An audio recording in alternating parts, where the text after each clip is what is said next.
जय हिंद दोस्तों। तो स्वागत है आपका अपना चैनल एपी कैरियर 2.3 में। आज हम देखेंगे टॉप 100 प्रश्न रहने वाला है पॉलिटी का एमसीक्यू।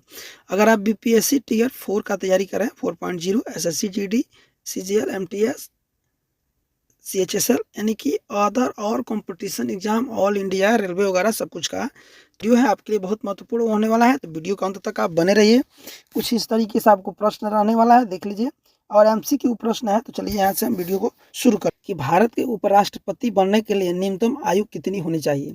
अगर कोई चाहता है कि उपराष्ट्रपति बनना तो इतना आसान नहीं है, क्योंकि राष्ट्रपति बनने से पहले आपको कहीं ना कहीं का राज्यपाल रहना पड़ता है। तो अगर उपराष्ट्रपति बनना चाहते हैं तो आपको न्यूनतम आयु पूछा है कि कितनी होनी चाहिए, तो 35 वर्ष होनी चाहिए। कितनी वर्ष? 35 वर्ष होनी चाहिए। ऑप्शन नंबर बी इसका करेक्ट आंसर हो जाएगा। दूसरा नंबर प्रश्न है, एक व्यक्ति को सार्वजनिक कार्यालय के स्वामित्व जिसका उसे अधिकार नहीं है को रोकने के लिए उच्च न्यायालय या सर्वोच्च न्यायालय यानी कि सुप्रीम कोर्ट निम्नलिखित में से किस रीट को जारी करते हैं? उस प्रेरण लेख, परमादेश, अधिक का पृष्ठ, उपरोक्त में से एक से अधिक, उपरोक्त में से कोई नहीं। बीपीएससी का अगर तैयारी करते हैं तो पांच ऑप्शन बीपीएससी टीचर हो या फिर बीपीएससी का हो तो 5 ऑप्शन रहेगा। ऐसे आपको 4 ऑप्शन और कंपटीशन एग्जाम में रहेगा। तो इसका करेक्ट आंसर हो जाएगा ऑप्शन नंबर सी, अधिकार पृष्ठता। 3 नंबर प्रश्न है, नीति आयोग का गठन निम्नलिखित में से किस संगठन के स्थान पर किया गया है? जो नीति आयोग है इसका पहले क्या नाम था और उसको हटाकर अभी जो संगठन बना नीति आयोग, उसका आपको नाम बताना है कि पहले ये क्या था। तो योजना आयोग, पहले योजना आयोग कांग्रेस पार्टी चलाई थी, उस योजना आयोग के जगह पर ही नीति आयोग का गठन हुआ। बीजेपी सरकार ने 2014 में इसका गठन किया, संगठन का हुआ था। नेक्स्ट प्रश्न है, भारतीय संविधान में कितने मौलिक अधिकारों का वर्णन किया गया है? यानी कि भारत में जो है मौलिक यानी कि विशेष, आपको जो मेन आपको मिला है मौलिक अधिकार भारत के संविधान में, वो जो है अधिकारों का वर्णन, कितने आपको मौलिक अधिकार मिले हैं इसके बारे में आपको बताना है। तो इसका सही आंसर हो जाएगा ऑप्शन नंबर 6। 6 मौलिक अधिकार मिले हैं। पहले 7 था संपत्ति का अधिकार, जिसको हटा दिया गया, तो अब हो गया आपको 6 हो गया मौलिक अधिकार। नेक्स्ट है, निम्नलिखित में से कौन से अनुच्छेद को आपातकाल के समय भी निलंबित नहीं किया जा सकता है? इस अनुच्छेद को आपातकाल लगा है भारत में, या मतलब अपने ही देश में अगर भारत में आपातकाल लगा है और उसको हटाया नहीं जा सकता है, उस अनुच्छेद का आपको बताना है कि कौन सा अनुच्छेद है। तो वह अनुच्छेद 20 और 21 को आपातकाल की स्थिति में भी इसको हटाया नहीं जा सकता है। नेक्स्ट है, किस वर्ष भारतीय कम्युनिस्ट पार्टी मार्क्सवादी सीपीआईएमएल की स्थापना हुई थी? क्या? सीपीआईएम यानी कि भारतीय कम्युनिस्ट पार्टी मार्क्सवादी, ठीक, ये फुल फॉर्म भी आपको पूछ देता है। तो इसकी स्थापना जो है किस सन में हुई थी आपको बताना है। तो 1964 में भारत में इसकी स्थापना हुई थी। ये पार्टी जो है इंटरनेशनल पार्टी है, विदेश में भी है और इंडिया में भी है। तो इंडिया में इसका स्थापना 1964 ईस्वी में हुई। अगला है, भारतीय संविधान का कौन सा मौलिक अधिकार तस्करी, जबरन मजदूरी और 14 वर्ष से कम आयु के बच्चों के काम को प्रतिबंधित करता है? यानी कि जिनका उम्र 14 से कम है और उसको तस्करी करा रहे हैं, जबरन मजदूरी करा रहे हैं, तो वो आपके जो भारतीय संविधान है उसमें मौलिक अधिकार जो 6 थे उसमें किसको प्रतिबंधित करता है? समानता का अधिकार को, स्वतंत्रता के अधिकार को, शोषण के विरुद्ध अधिकार को। इसमें से जो सही आंसर हो जाएगा शोषण के विरुद्ध अधिकार, ऑप्शन नंबर सी इसका करेक्ट आंसर हो जाएगा। नेक्स्ट देख लेते हैं, राष्ट्रवादी कांग्रेस पार्टी। क्या? राष्ट्रवादी कांग्रेस पार्टी यानी कि एनसीपी, ठीक। तो एनसीपी का फुल फॉर्म हो जाएगा नेशनल कांग्रेस पार्टी। तो राष्ट्रवादी कांग्रेस पार्टी का गठन किस वर्ष हुआ था? पहले तो केवल कांग्रेस था जिसकी स्थापना आपको 1885 ईस्वी में हुआ था, सबसे पुरानी पार्टी है भारत का। लेकिन बाद में फिर एनसीपी बना यानी कि राष्ट्रवादी कांग्रेस पार्टी। इसकी स्थापना आपको बताना है कि किस वर्ष हुआ था। इसकी स्थापना 1999 में हुआ था। नेक्स्ट है, भारतीय संविधान के किस मौलिक अधिकार के अंतर्गत प्रत्येक व्यक्ति को अपनी पसंद के धर्म का अभ्यास, प्रचार, प्रसार करने का अधिकार है? इसका हो जाएगा धर्म की स्वतंत्रता के अधिकार, ऑप्शन नंबर सी इसका करेक्ट आंसर हो जाएगा। ऐसे आगे भारत के राष्ट्रपति पर उनके कार्यकाल के दौरान अभियोग लगाने के लिए किसकी सिफारिश की आवश्यकता होती है? यानी कि महाभियोग, राष्ट्रपति है और उनके कार्यकाल के अंदर ही कुछ अगर गड़बड़ कर दी है और उनको हटाना चाहते हैं तो हटाने के लिए हमको महाभियोग या फिर अभियोग लगाना पड़ेगा। उसको लगाने के लिए किसकी सिफारिश की जरूरत होती है? प्रधानमंत्री की, लोकसभा के अध्यक्ष के, संसद के दोनों सदनों की, क्योंकि राष्ट्रपति जो है भारत के प्रथम नागरिक माना जाता है और ये सबसे उच्च है, सर्वोच्च न्यायालय के बराबर में है। तो इनको किसके सिफारिश के दौरान इसको हटाया जा सकता है? तो वो है संसद के दोनों सदनों। यानी कि इन पे महाभियोग लगाने के लिए जितने संसद के दोनों सदन है, लोकसभा और राज्यसभा, दोनों के जो सांसद होंगे वो मिलेंगे, तब इन पे महाभियोग लगाकर इनको हटाया जा सकता है। संविधान में कितने प्रकार के आज्ञा पत्र और या फिर इसको परमादेश है? कितने प्रकार के आपको बताना है। तो 5 प्रकार के आज्ञा पत्र या इसको परमादेश कह सकते हैं। निम्नलिखित में से कौन सा राज्य नीति निर्देशक तत्वों में शामिल नहीं है? शामिल नहीं है शराब पर प्रतिबंध, काम करने का अधिकार, सूचना का अधिकार। यह सूचना का अधिकार जो है नीति निर्देशक तत्वों में समाहित नहीं है। भारतीय संविधान के कितने मौलिक अधिकारों का उल्लेख किया गया है? मौलिक अधिकारों का कितना उल्लेख किया गया है आपको बताना है। तो 11 मौलिक अधिकारों का उल्लेख किया गया है। 6 मौलिक अधिकार है, लेकिन संविधान में कुल 11 मौलिक अधिकारों का उल्लेख किया गया है। जो पहले 7 था, अभी 6 कर दिया गया है। बहुत इंपॉर्टेंट है। भारतीय संविधान का भाग 4 निम्नलिखित में से किससे संबंधित है? ये प्रश्न बहुत बार पूछा जा चुका है कि भारतीय संविधान का भाग जो 4 है, इसमें किसका उल्लेख है? संघ का, मौलिक अधिकार का, राज्य के नीति निर्देशक तत्व का। तो ये हो जाएगा राज्य के नीति निर्देशक तत्व के बारे में जो है इसमें बताया गया है, उससे संबंधित है। भारतीय संविधान में राष्ट्रपति के चुनाव की प्रक्रिया किस देश से ली गई है? यानी कि राष्ट्रपति का चुनाव होगा, ये जो बात है वो किस संविधान से लिया गया, यानी कि किस देश से ये जो है प्रक्रिया को चुना गया है कि भारतीय संविधान में राष्ट्रपति का चुनाव होगा। तो ये चुना गया है आयरलैंड से। यानी कि आयरलैंड का संविधान पढ़ा गया है, पढ़ने के बाद उसमें से लिया गया है कि राष्ट्रपति का भी चुनाव होगा। अधिकार पृष्ठता का शाब्दिक अर्थ क्या है? यानी कि अधिकार जो पृष्ठता है, इसका शाब्दिक अर्थ यानी कि इसका अर्थ क्या है? हम आदेश देते हैं, मना करना, किस प्राधिकार अथवा अधिकार से। इसका सही आंसर हो जाएगा किस प्राधिकार अथवा अधिकार से। अधिकार पृष्ठता का अर्थ होता है अधिकार से। भारत के राष्ट्रपति की शपथ कौन दिलाता है? राष्ट्रपति तो सबसे बड़े हैं, प्रथम नागरिक है, उनको जो है शपथ कौन दिलाएंगे? भारत के गवर्नर जनरल, भारत के मुख्य न्यायाधीश, भारत के प्रधानमंत्री। तो उनको जो है भारत के मुख्य न्यायाधीश, जो सुप्रीम कोर्ट के मुख्य न्यायाधीश हैं, वही इसके समतुल्य हैं। तो राष्ट्रपति के जो है शपथ जो है भारत के मुख्य न्यायाधीश कराते हैं। में से किसने संप्रभुता के अतवाद का सिद्धांत दिया है? संप्रभुता के अतवाद का सिद्धांत किसने दिया? ऑस्टिन, डार्विन, अरस्तु। तो इसका जो है करेक्ट आंसर हो जाएगा ऑस्टिन जो है संप्रभुता के अद्वैतवाद का सिद्धांत दिया था। निम्नलिखित में से कौन भारतीय संसद के निर्वाचन संघ के सदस्य है? निम्नलिखित में से कौन भारतीय संसद के निर्वाचक संघ के सदस्य है? राष्ट्रपति, राज्य के परिषद यानी राज्यसभा या लोकसभा। तो इसका सही आंसर आपका हो जाएगा राज्यों के परिषद और लोकसभा दोनों हो जाएंगे। तो इसका अगर नेक्स्ट है, निम्नलिखित में से कौन भारत के राज्यों का कार्यकारी प्रमुख होता है? भारत के राज्यों का कार्यकारी प्रमुख कौन होता है? प्रधानमंत्री, राष्ट्रपति, मंत्रिमंडल के सचिव। इसका सही आंसर हो जाएगा राष्ट्रपति जो है भारत के राज्यों के कार्यकारी प्रमुख होते हैं। नेक्स्ट, निम्नलिखित में से भारतीय रक्षा बलों का सर्वोच्च कमान किसके पास होता है? भारत के प्रधानमंत्री, भारत के रक्षा मंत्री, भारत के राष्ट्रपति। ये हो जाएंगे भारत के राष्ट्रपति को भारतीय रक्षा बलों का सर्वोच्च कमान है, यानी कि तीनों जो कमान है थल, स्थल, वायु सेना का जो प्रमुख होंगे वो भारत के राष्ट्रपति होते हैं।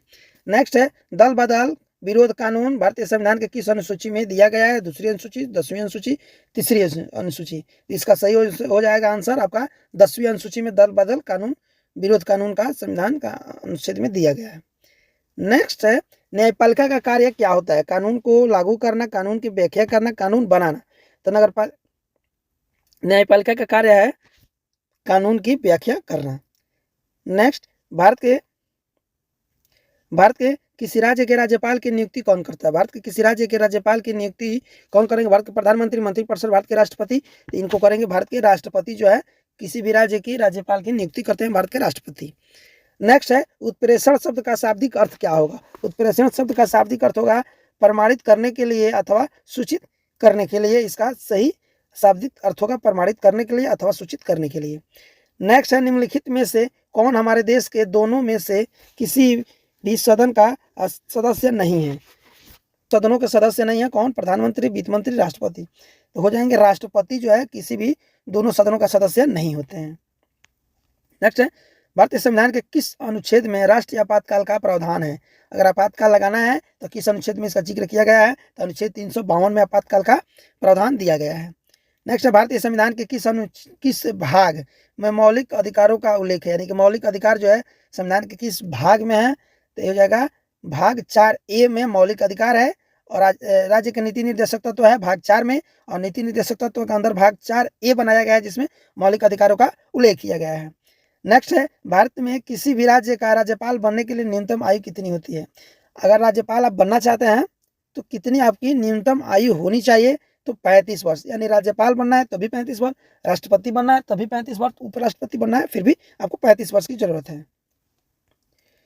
नेक्स्ट है निम्नलिखित में से क्या संघीय सरकार की एक विशेषता है, यानी कि 4-5 जो ऑप्शन है इसमें संघीय सरकार की क्या विशेषता है। संसद की सर्वोच्चता, न्यायपालिका की सर्वोच्चता, संघीय और राज्य सरकारों के बीच शक्तियों का विभाजन, उपरोक्त में से एक से अधिक, उपरोक्त में से कोई नहीं। तो इसका सही आंसर हो जाएगा संघीय और राज्यों के बीच शक्तियों का विभाजन ही संघीय सरकार की एक विशेषता है। नेक्स्ट, किस अनुच्छेद के अंतर्गत भारत के राष्ट्रपति वित्तीय आपात का घोषणा कर सकते हैं। आपको बताना है कि उस अनुच्छेद कौन सा होगा जिसके अंदर भारत के जो राष्ट्रपति हैं वित्तीय आपातकाल की घोषणा कर सकते हैं। तो इसका सही आंसर हो जाएगा अनुच्छेद 360। याद रखिएगा अनुच्छेद 360 के तहत वित्तीय आपातकाल की घोषणा कौन करते हैं, तो राष्ट्रपति करते हैं। किस अनुच्छेद के, तो 360 अनुच्छेद के तहत। नेक्स्ट है इस अनुच्छेद के अंतर्गत भारत के राष्ट्रपति संवैधानिक आपातकाल घोषित कर सकते हैं। इसके पहले जो प्रश्न था वित्तीय आपातकाल अनुच्छेद 360 कौन करते हैं, तो भारत के राष्ट्रपति। नेक्स्ट प्रश्न है किस अनुच्छेद के अंतर्गत भारत के राष्ट्रपति संवैधानिक आपातकाल की घोषणा कर सकते हैं। इसका सही आंसर हो जाएगा अनुच्छेद 356, यानी कि संवैधानिक आपातकाल अनुच्छेद 356 और वित्तीय आपातकाल अनुच्छेद 360 करते हैं तो भारत के राष्ट्रपति। देखिए सारे प्रश्न इंपोर्टेंट है, इसलिए आप वीडियो को अंत तक बने रहिए, फुल वीडियो देखिए। भारत के राष्ट्रपति द्वारा उच्च सदन के कितने सदस्यों को नामांकित किया जा सकता है। भारत के राष्ट्रपति के द्वारा उच्च सदन यानी कि राज्यसभा में कितने सदस्यों का नामांकित किया जा सकता है, 10, 12, 14। तो इसका सही आंसर हो जाएगा 12 सदस्यों को नामांकित कर सकते हैं। नेक्स्ट, निम्नलिखित में से किसकी प्राकृतिक न्याय योग्य है, किसकी प्राकृतिक न्याय योग्य है। मौलिक अधिकार, राज्य के नीति निर्देशक तत्व, मौलिक अधिकार। तो हो जाएगा मौलिक अधिकार जो है प्राकृतिक न्याय योग्य है। नेक्स्ट, निम्नलिखित में से किस संशोधन को भारत का लघु संविधान भी कहा जाता है, यानी कि लघु संविधान किसे कहा जाता है, कौन सा संशोधन हुआ जिसको लघु संविधान के रूप में जाना जाता है, तो 42वां संविधान संशोधन।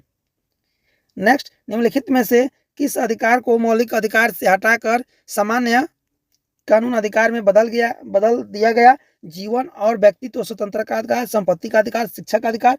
ये हो जाएगा संपत्ति का अधिकार, जिसको मैंने पहले जिक्र कर दिया था कि आपको मौलिक अधिकारों में 7 पहले मिला था। देखिए भारतीय संविधान में मौलिक अधिकारों के बारे में 11 का उल्लेख किया गया है, जिसमें आपको पहले मिला था 7, जिसको बाद में हटा दिया गया संपत्ति के अधिकार को। अब इसको क्या कर दिया गया है, सामान्य कानून में अधिकार में बदल दिया गया है।